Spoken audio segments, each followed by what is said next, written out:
Tastaturschreiben aus lerntheoretischer Sicht. Worum geht es beim Tastaturschreiben? Beim Tastaturschreiben geht es kurzfristig um die Wahrnehmung von Zeichen und Wörtern und der daraus folgenden Bewegung der entsprechenden Finger.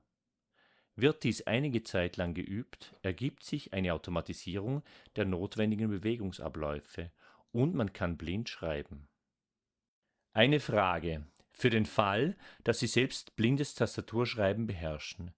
Wissen Sie spontan, wo auf der Tastatur der Buchstabe P zu finden ist und mit welchem Finger Sie diesen schreiben? Wahrscheinlich nicht.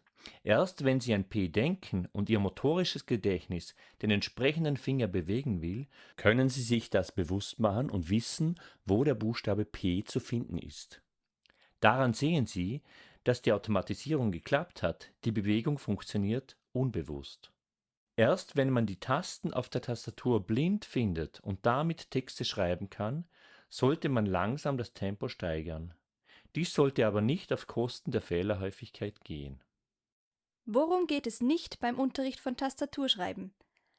Im Unterricht von Tastaturschreiben geht es nicht um das Abschreiben von Texten. Das Abschreiben der Texte ist ein Nebenprodukt des Übens. Deswegen ist das Korrigieren zur Richtigstellung von Tippfehlern nicht Teil des Erarbeitungsprozesses. Es geht ja nicht um den Text, sondern um die Automatisierung. Insbesondere beim Lernen mit Textverarbeitungsprogrammen, aber leider auch in manchen anderen Lernprogrammen, wird die Backspace-Taste zur Fehlerkorrektur zugelassen. Als didaktische Begründung wird hier meist die veränderte Schreibkultur aufgrund der neuen Schreibsysteme genannt. Dies hat jedoch ungünstige Folgen. Wenn es eine Backspace-Taste gibt, riskieren Lernende mehr und machen damit falsche Bewegungen, was den Automatisierungsprozess stört. Auf diese Weise werden beim Üben Fehler regelrecht einstudiert, die sich später erfahrungsgemäß nur mit größten Schwierigkeiten wieder verlernen lassen. Die einfache und scheinbar praktische Korrekturmöglichkeit führt so auf Dauer zu einem messbar schlechteren Schreibergebnis und einer insgesamt verringerten Schreibleistung. Das Ziel ist nicht der abgeschriebene Text, sondern die Automatisierung. Es geht nicht um ein hohes Tempo von Anfang an. Zu Beginn geht es ausschließlich um die Automatisierung. Das Tempo darf erst nach Aufbau der Automatisierung gesteigert werden. Der häufigste Fehler von Lernenden ist schnelles Schreiben von Beginn an. Dies ist vergleichbar mit Automatisierungen beim Lernen eines Musikinstruments oder bestimmter Bewegungsabläufe im Sport. Musiker üben ihre Passagen langsam ein und steigern das Tempo nie auf Kosten von Fehlern, Sportler ebenso. Wir arbeiten mit einem Lernprogramm, aber es geht nicht um eine programmierte, unbewusste Unterweisung. Schülerinnen sollen sich ihre eigenen Ziele bewusst machen und selbst motiviert bestimmte Übungen erledigen. Tastaturschreiben lernen fällt leichter, wenn die Kinder wissen, wozu diese Fähigkeit gut ist und dieses Ziel selbst wünschen. Das Lernprogramm kann dabei helfen, aber diese grundlegende Motivation muss durch die Lehrperson gefördert werden. Das Programm ersetzt die Lehrperson nicht. Programmiertes Lernen hat noch nie funktioniert, auch wenn es gerne und immer wieder als der heilige Gral der Mediendidaktik beworben wird. Die Lehrperson wird vom Lernprogramm in Bezug auf Korrekturarbeit entlastet und kann ihre Energie zur Motivation und Rückmeldung nutzen. Von der banalen Fehlerzählerei zur kompetenten Diagnose und Hilfestellung auf Basis der Messwerte aus dem Typewriter. Eine gute Metapher dazu bietet ein Hollywood-Klassiker, Der Flug der Phönix. Den Link dazu finden Sie direkt unter diesem Video. Es geht dabei um den Absturz eines Flugzeuges in der Wüste.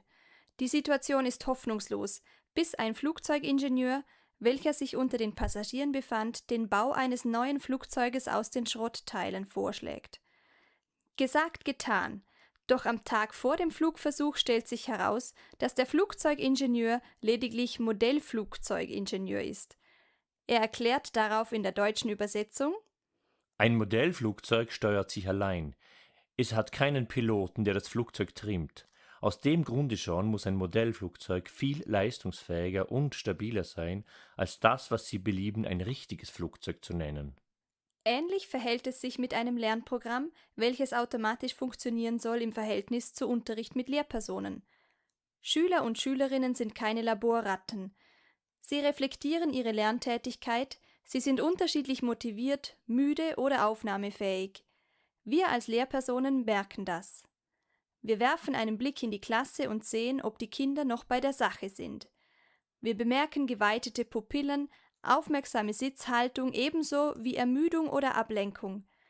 Sind Kinder nicht mehr aufmerksam, sprechen wir lauter, geben außerplanmäßig einen Auftrag, fragen kurz nach und so weiter. Sind sie hingegen aktiver dabei als erwartet, legen wir noch etwas drauf, fordern noch mehr und fördern weiter. Eine sichere Navigation durch den Lernprozess können Lernprogramme nicht so leicht leisten, weil kein Mensch am Steuer sitzt. Lehrpersonen können also hier nicht ersetzt werden. Zweifellos ist diese Tatsache auch ein Problem dieses Online-Kurses. Ich bin zwar der Referent in diesem Kurs, kann aber Ihre momentane Motivation, Aufmerksamkeit usw. nicht auf einen Blick einschätzen, wie es mir bei einer normalen Präsenzveranstaltung einfach möglich wäre. Hier müssen Sie als Kursteilnehmer viel mehr eigene Motivation und Lernbereitschaft mitbringen. Der Aufwand für das Erlernen des Zehnfingersystems. Der durchschnittliche Zeitaufwand für das Erlernen aller Buchstaben wird von mir seit Jahren vergleichend erforscht. Im Lernprogramm Typewriter ist die vergleichbare Leistung die Erreichung der Lektion 50 im Programm. Damit beherrscht man alle Buchstaben.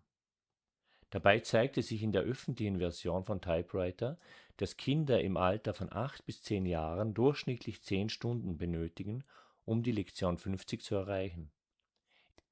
Wichtig ist, dass dies ein Durchschnittswert ist. Das bedeutet, dass einzelne Schüler auch viel länger benötigen können. Hier liegt die Herausforderung für uns Lehrpersonen.